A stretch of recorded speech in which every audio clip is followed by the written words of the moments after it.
Hi everybody, I'm Jorge Sosa, and I'm going to make today October 21 of 2019 a comparative video between the software chosen from the previous phase, which was FileMaker Pro 11 Advanced and Microsoft Access 20 system.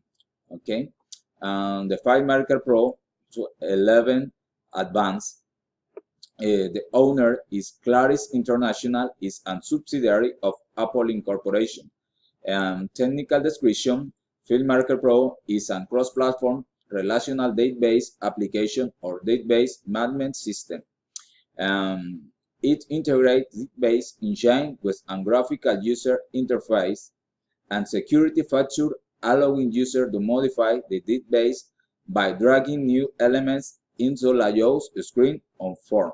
Okay, now the price version 12 is the closest I can find on the internet. I get two price, one price for new and other price for second hand.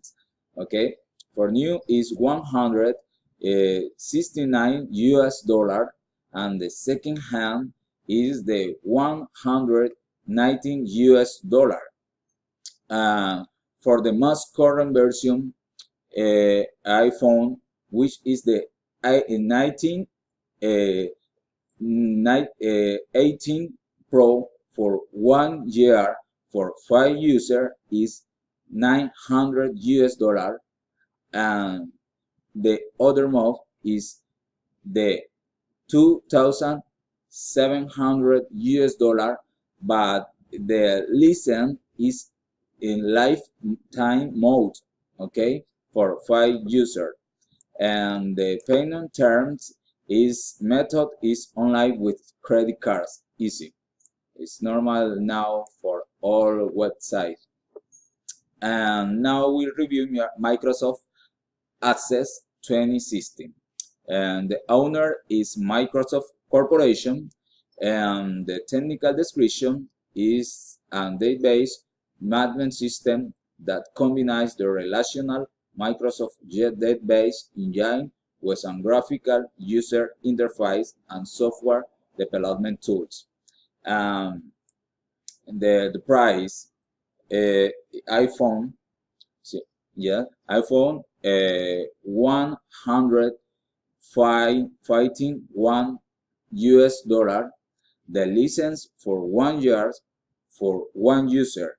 I can now find on the web the value for more than 1 user. Sign it comes in the package with multiple office tools or automatic tools. Got it? The payment terms is is easy, similar. The method is online with credit cards. Now, advantage and disadvantage of each software. FileMaker Pro 11 Advanced is a software that is really known by the operators and functional for the needs they have in the company. Disadvantage: this is an old version compared to its more mode, okay, version of the same software as 70 or 18 that provide greater functionality. And Microsoft Access Advanced is latest version, okay, has a relatively lower price if we compare it with the one used in our company is 151 or 179 US dollar for 1 user. But the disadvantage: the software is required for corporate use, minimal 5 user, so the entire Office packet and its other applications should be purchased, increasing its value exponentially. It's expensive this way. The conclusion, okay. I could say that the companies prefer to keep software that was bought several years ago regardless of this version. after easy functionally comparing cost benefits and sacrificing new features and staging where it worked for many years. It's all. Thank you. Bye bye.